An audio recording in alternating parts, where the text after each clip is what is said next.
kabiyos. Ito guys yung sanay kung bakit maluwag yung side mirror natin. Yan. Ang laki ng play niyan. Maliit lang dito pero pag nakabit mo yung side mirror, malaki na yan.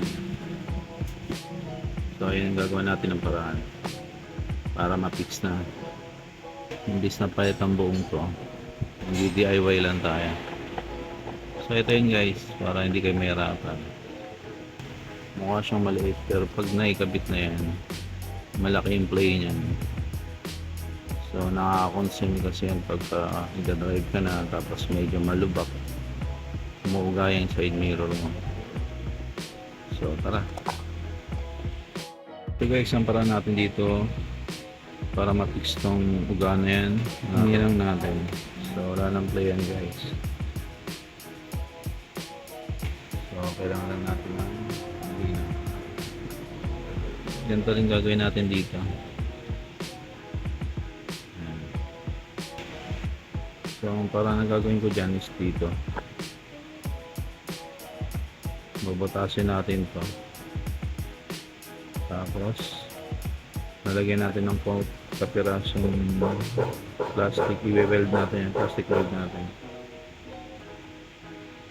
para ma-fix na to. Kasi dapat yan umiikot lang, hindi siya umuog lang ganyan. Tara.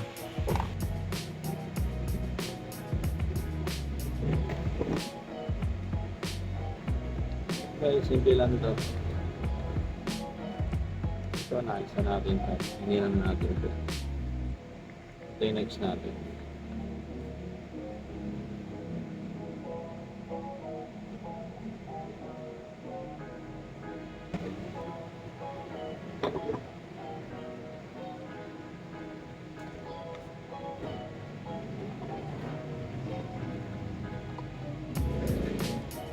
Check lang natin. Ayan. Wala na siyang ayun.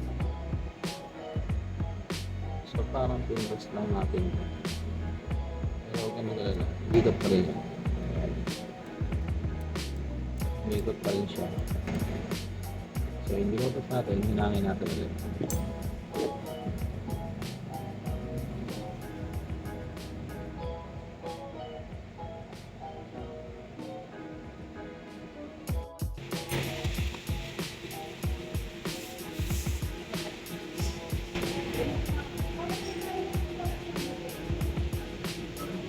Ayan guys, mapapansin nyo, umikot pa rin siya. Pero, pagandahan yan,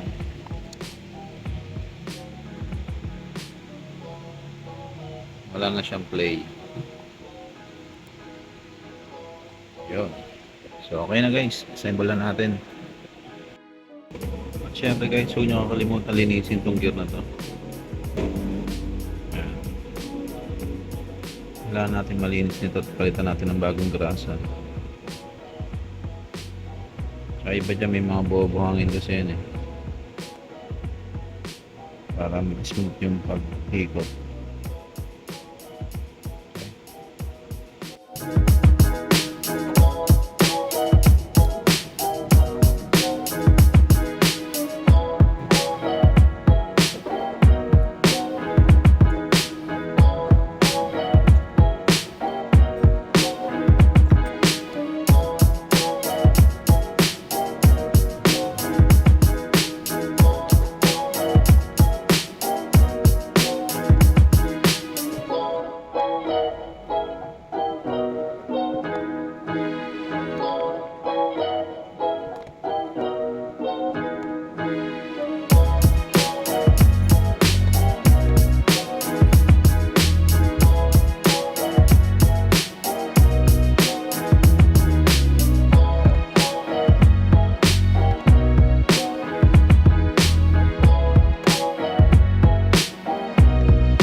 Yan.